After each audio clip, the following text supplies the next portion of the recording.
الرحیم الحمدللہ رب العالمین والصلاة والسلام علی خاتم النبیین وعلی آلہ وصحابہ یا سیدی یا خاتم المعصومین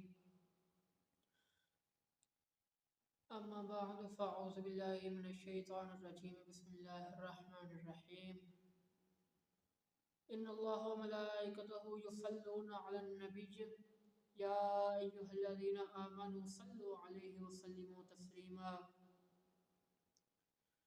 الصلاة والسلام علیک یا سیدی یا رسول اللہ الصلاة والسلام علیک یا سیدی یا حبیب اللہ الصلاة والسلام علیک یا سیدی یا نور اللہ وعلا آلک واصحابک یا سیدی یا خاتم النبیین وخاتم المعصومین.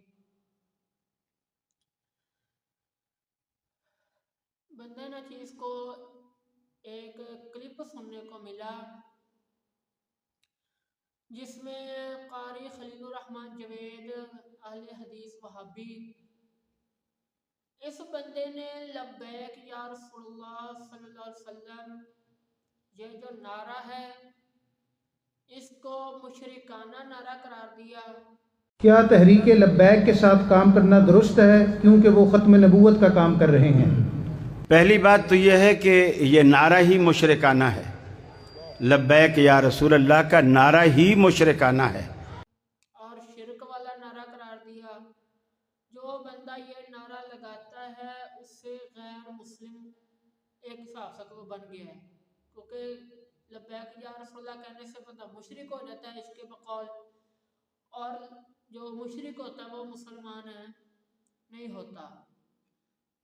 تو یہی بات مفتی ظفر علی خان جو بندیوں کا یہ بہت بڑا مولوی ہے جو کہ اب واصل جہنم ہو چکا ہے، مٹی میں مل چکا ہے، پتہ نہیں کس کس عذاب کا سامنا کر رہا ہوگا، اس نے بھی یہ بات کی.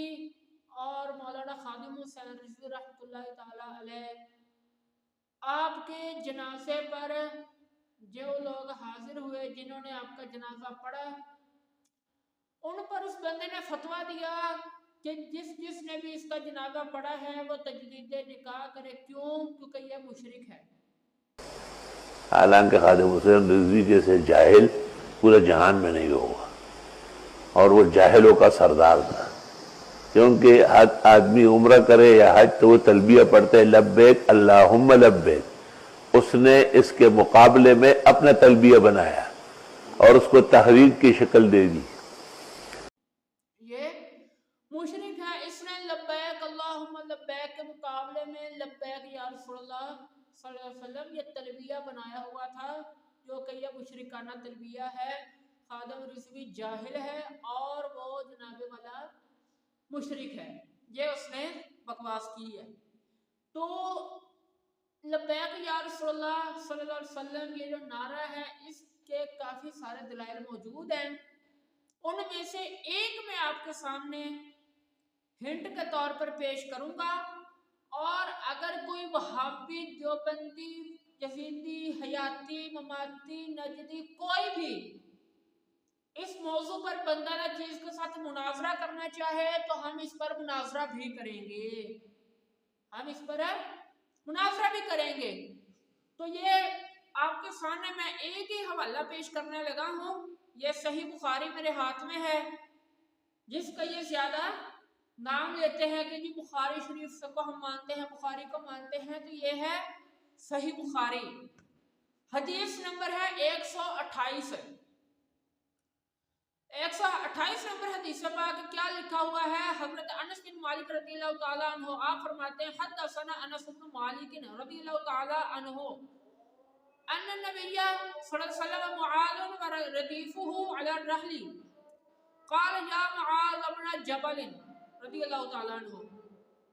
حضرت انس بن مالک رضی اللہ تعالیٰ عنہ آپ فرماتے ہیں کیا کہ بے شک نبی علیہ السلام اور حضرت معاذ بن جبل رضی اللہ تعالیٰ عنہ یہ دونوں ایک سواری پر سوار تھے. قال یا معاذ بن جبل، حضرت معاذ بن جبل رضی اللہ تعالیٰ عنہ کو نبی علیہ السلام نے بلایا، فرمایا اے معاذ بن جبل. قال हजरत मुआज बिन जबल ने कहा लब्बैक या रसूल अल्लाह सल्लल्लाहु अलैहि वसल्लम, लब्बैक या रसूल अल्लाह व सअदैक, या रसूल अल्लाह मैं हाजिर हूँ, मैं हाजिर हूँ। सलासन ने 3 मरतबा कहा। काला या मुआज, फिर सरकार ने फरमाया ए मुआज, काला लब्बैक या रसूल अल्लाह, या रसूल अल्लाह मैं हाजिर हूँ। फिर सरकार ने फरमाया, ये 3 दफा ये बात हुई। फिर आगे आपने जो बात करनी थी वो कही, काला मा मिन अहदिन यशहदु अल्ला इलाहा इल्लल्लाह व अन्ना मुहम्मदुर रसूलुल्लाह सिद्दकन मिन क़ल्बिही इल्ला हर्रमहु अलल नार। फिर नबी सल्लल्लाहु अलैहि वसल्लम ने हजरत मुआज बिन जबल रज़ियल्लाहु ताला अन्हु को ये बात कही कि ए मुआज, जो बंदा भी सिद्ध के दिल से मुझे अल्लाह का नबी माने और अल्लाह तबारक तआला को माबूद माने, अल्लाह तबारक तआला उस पर जहन्नम की आग हराम कर देगा या उसे जहन्नम पर हराम कर देगा। तो मैं पूछना चाहता हूं, नबी अलैहिस्सलाम सबसे बड़े तौहीद वाले हैं, तौहीद के अलमबरदार हैं, तो जब उनके सामने लब्बैक या रसूलल्लाह का नारा लगा तो सरकार ने मना क्यों ना किया? सरकार ने क्यों ना फरमाया कि ए मुआज, ये तो शिरक कर रहा है। और दूसरी बात, जो लब्बैक अल्लाहुम्मा लब्बैक कहा जाता है, इसकी खास कैफियत है। बंदा हालत एहराम में होता है, हज उम्रा की नियत होती है, वो हज उम्रा कर रहा होता है, जबकि बुखारी शरीफ इस पर तो हाशिया नहीं लगा हुआ। जो हाशिया वाली बुखारी शरीफ है ना, मकतबा रहीमिया की, मकतबा रहमानिया की, उसको आप पढ़कर देखें, उसके ऊपर बाकायदा तौर पर लिखा हुआ है कि जो लब्बैक है ना, इसका माना नअबुदु का या रसूलल्लाह नहीं है कि ए अल्लाह के रसूल हम आपकी इबादत करते हैं, बल्कि यहाँ पर जो मुराद है वो नुतीउ का या रसूलल्लाह है कि ए अल्लाह के रसूल हम आपकी इताअत के लिए हाजिर हैं। अल्लाह के लिए जब लब्बैक बोला जाता है वो बतौर इबादत होता है, और नबी अलैहि सलाम के लिए जब लब्बैक बोला जाए तो वो बतौर इताअत होता है, लिहाजा ये शिरक नहीं है। और दूसरी बात, मैं अपने अक्सर दोस्तों को भी कहता हूँ, बाकी लोगों को भी कहता हूँ कि वहाबियत, देवबंदियत और मुनाफिकत ये लाज़िम मलज़ूम है। जहाँ पर वहाबी हो, देवबंदी हो, वहाँ पर मुनाफिकत का होना फर्ज है। मुनाफिक बगैर वहाबी का पूरा हो ही नहीं सकता।